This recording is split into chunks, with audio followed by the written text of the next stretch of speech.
Welcome back to WBTV News on Bounce. It's time for our Ask Mama Mack segment. We always have fun. A lot of people have been coming up to me and saying they love this segment and they love to see you every Tuesday. And thank you. The ratings reflect it too. Great ratings on Tuesdays when you come. Yes. Should I do mine? No, not yet. Did that blow your head up a little bit? Look at that. Heck for no. Yeah, all right. She's here every week. And it's a volunteer basis. That's so right. thank you, Mom. They don't Yes, get paid for it. definitely that. Because I said one time that's why we pay you the big bucks. And all the people in church got on you about that. They didn't like it. And Mom said, that Delano threw me under the bus.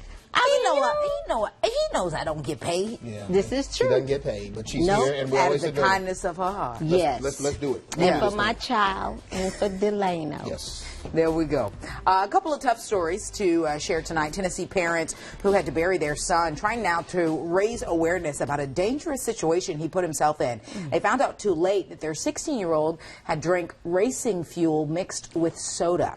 His best friend tried it too. As a result, he is in critical condition at a hospital. Investigators believe that they were perhaps trying to get drunk or high because of the high alcohol content in racing fuel.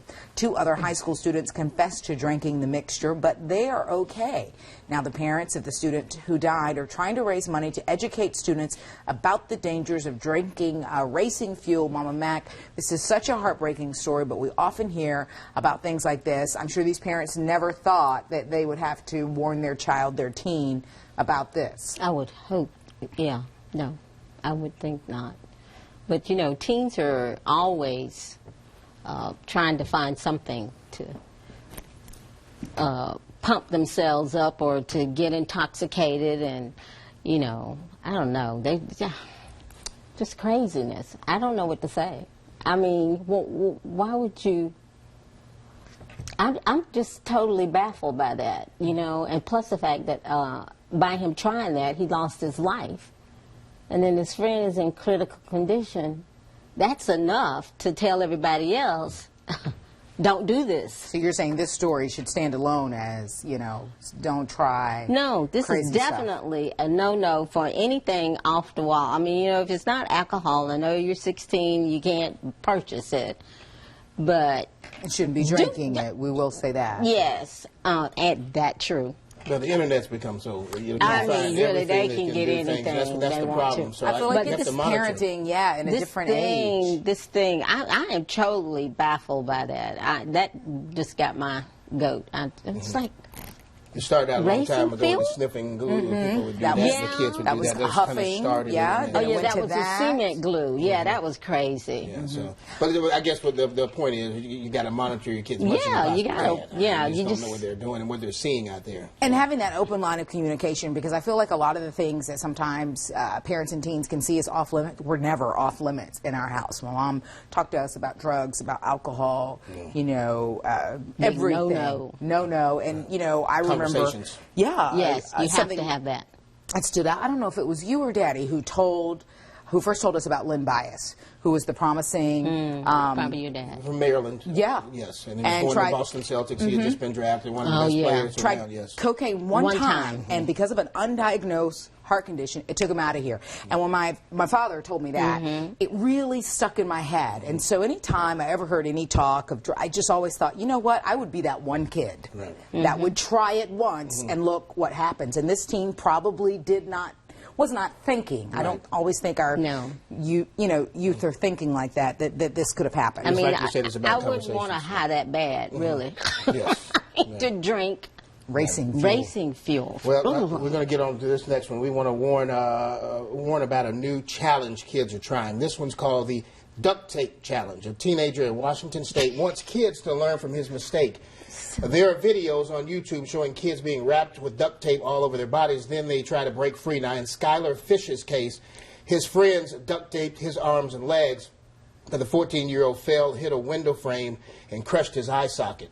He may never see out of his right eye again. He also slammed into the concrete, which caused a brain aneurysm. Now he wants other kids to learn from his mistakes. Mama Mack, we've talked about a number of these challenges the kids are just finding on social media. It's different from what we had back in our day. I mean, or even when I was coming along. But social media is so prevalent now.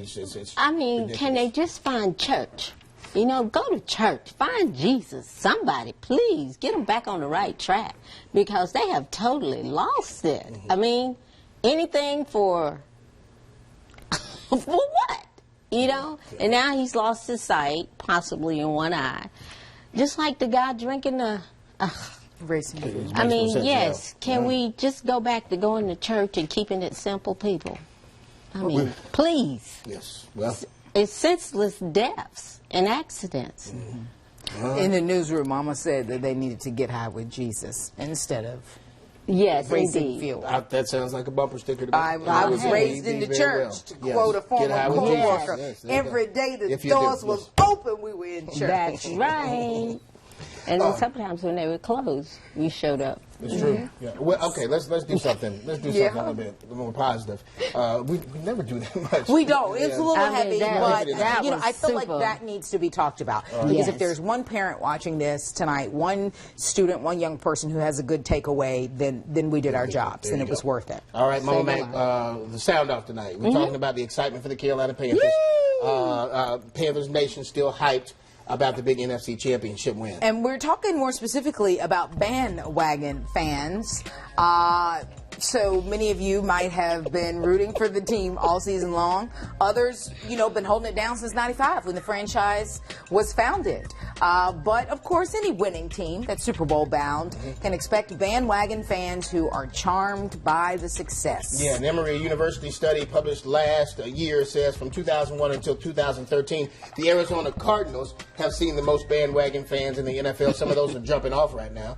Researchers say some diehards see bandwagon fans as an insult to their team. So, Mama Mack, we wanted to know, did you just join the Panthers fan club, or are you a bandwagon fan, or do you know? Yes. Oh, She's dabbing in case it wasn't clear. so you are a bandwagon fan. I'm a bag. Yes, that too. Bandwagon. We're playing applause right here. Look, she's high on life. She's I had am nothing. definitely. Mama But doesn't let me need tell to you, drink coffee. Let me tell you, I have not watched the game, but I can listen. Okay, and my neighbors in the back, they let me know what's going on because they're cheering or they're quiet. Plus the fact my spouse, yes, Sunday was crazy. He talked to the TV during the whole game, so I knew exactly what was going on. I didn't need to watch the game. But why don't you want to watch the game, Mom? Because it stresses me out, and I'm hypertensive, and so I need to keep things level. I understand. I can listen and get that way. just as much enjoyment as sitting and watching play-by-play. You're not the only Well, one. we're going to get you a dab on them shirt. Yes, Gordy. Come on. Can you I'm dab ready. one more time? Yes. You want the other way, too? No. That's good. And, Mom, boy. That's what the Panthers do in the end zone on the I love sidelines that. doing. I You love like that. I little think it's thing wild. Don't ask me to do anything if you don't want me to do them, okay? Mama Mack, you It's know, always a good pleasure to Yes, see it you. is. That's it. I love it, too. We'll be right back here to WBTV News on Bounce.